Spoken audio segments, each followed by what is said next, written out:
Good morning class, I am Durgesh Mishra and let's start our class for class 9th. Today we are going to talk about chapter 1 of class 9. We will do the introduction to the chapter.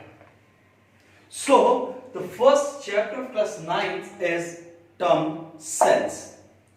Today we are going to talk about the introduction of this chapter. We'll talk about the definition, cell shape, size and its function. Friends, in this chapter we will be talking about different types of cells. We will talk about the discovery of cell. We will talk about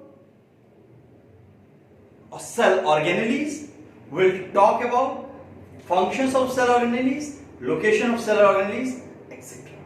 We will also talk about microscope. But for today, we are going to talk about cells.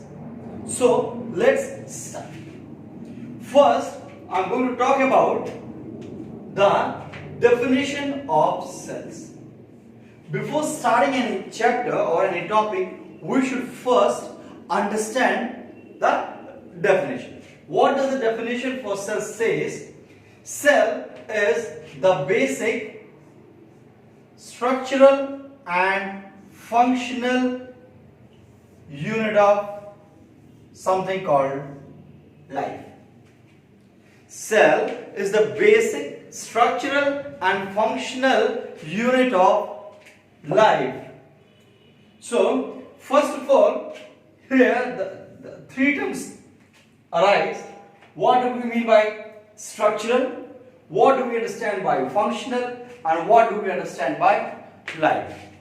So let us first discuss what is life. So life is something which shows a few characteristics. We define anything depending upon its characteristics. And what are the characteristics of life? Anything is said to be living or in life if it shows processes such as growth, repair, reproduction, respiration, etc. If any organism or maybe a cell which can show such processes is said to be living or said to be in life. And now coming back to the definition of cell, we say it is the basic structural and functional unit of life. Means this is the cell only which forms the basic structure of any living organism. For instance, you can take example of wall. If you see, if I ask you a question, what is the structural unit of wall?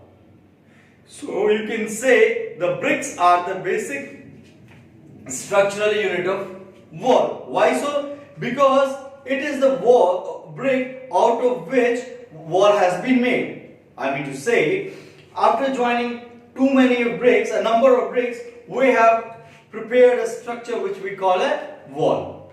Okay, so this is the basic structural unit of life. And also it is the basic functional unit of life. Later we will talk much about the functional unit of life, but for instance we can say when a structure is formed, the cell as a structure consists of many organelles, or we can say sub-organs such as nucleus, mitochondria, protoplast, chloroplast, lysosomes, etc., which combine together and function in such a way that it possesses life, in a way that cell can grow, repair, reproduce, respire, etc. If this structure is not to be maintained, there will be no function. and in absence of this function, there will be no structure. So, it is said that the cell is a basic structural and functional unit of life. Always remember these three things while defining a cell. Cell is the basic, structural and functional unit of life.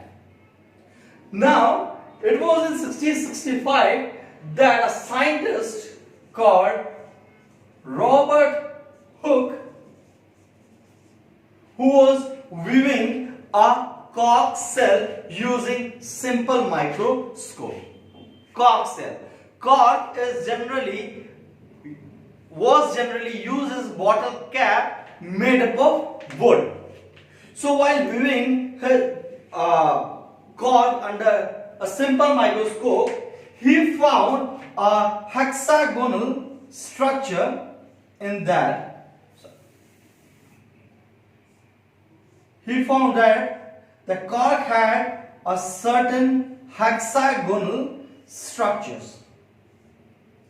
This type of structures he saw in the cork cell, which later he called them as cells.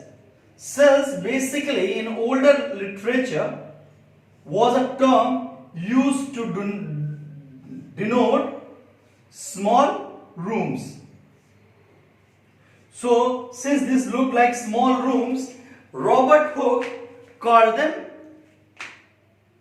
a cell, and hence Robert Hooke is also known as father of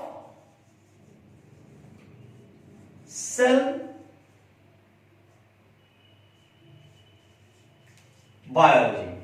He is also known as father of cell biology, and the study of cell biology, study of cells is known as cytology.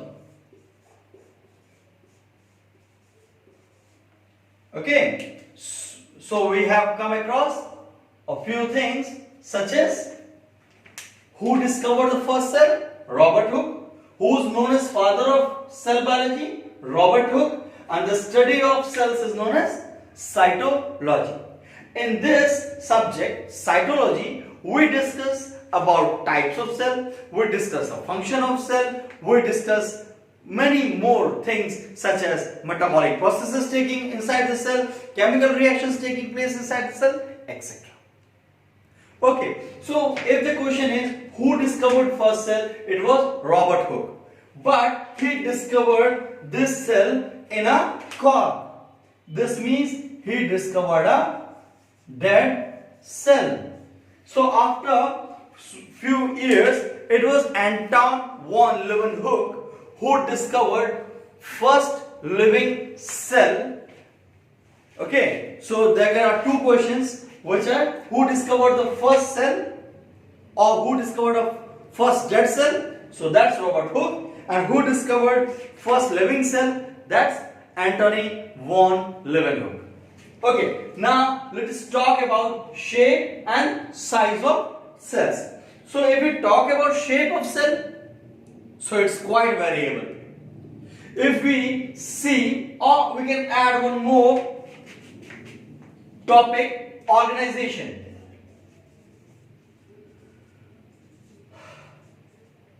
Of cell. So if we talk about shape, generally we draw a plant or animal cell. In this chapter we will be drawing a plant or animal cell as a general part, and that would be a oval or a rectangular in shape.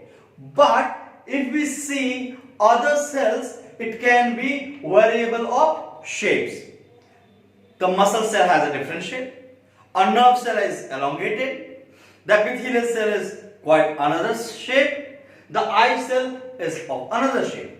So if we see or move across biology, across the living world, we'll find a variable shapes of cells, which will depend upon the organism in which it is present, the habitat of the organism, and the function it is going to perform.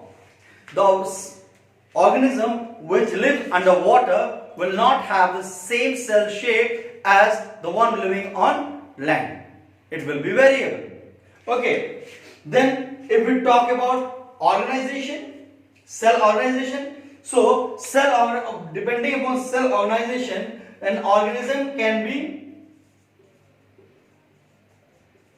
unicellular or multicellular. For example, if we see unicellular, it's amoeba, and multicellular, a lot many examples such as humans, a cow, a goat, a buffalo, a deer, rabbit. You can get a lot many examples of multicellular organisms. That means cell can withstand its structural and functional unit both as unicellular as in case of amoeba and multicellular as in case of humans. Okay, then size. The size of cell also depends on variable of characteristics. For example, if we see one of the small cells, amoeba, though it's not the smallest cell, the smallest cell is PPLO. This is the smallest cell. This is the smallest cell, and this is the largest cell. The ostrich egg, that is the largest cell. Even if you see the hen's egg which you eat is also a cell, though it's not the largest one because ostrich egg is the largest one. Then we talk about the functions of cell. There are many functions of the cells depending upon the organism, the habitat, etc. The location of the cell. If we talk about different organisms, cells have different functions. But if we talk about one organism, suppose human, we have different types of cells. We have a muscle cell, we have blood cell, we have retina cells, we have bone cells, etc. All of them have different functions. Nerve cell, suppose the retina cell captures light, the bone cells maintain strength, the skin cells forms the outer covering, the blood cell acts as connective tissue, it transports material. So you see there are different types of functions of different cells, and that's why I say the function is variable, the size is variable, the shape is variable. Okay, so this is all for today's class. In the next class we'll talk about cell theory, which is going to be an important topic. Okay, thank you.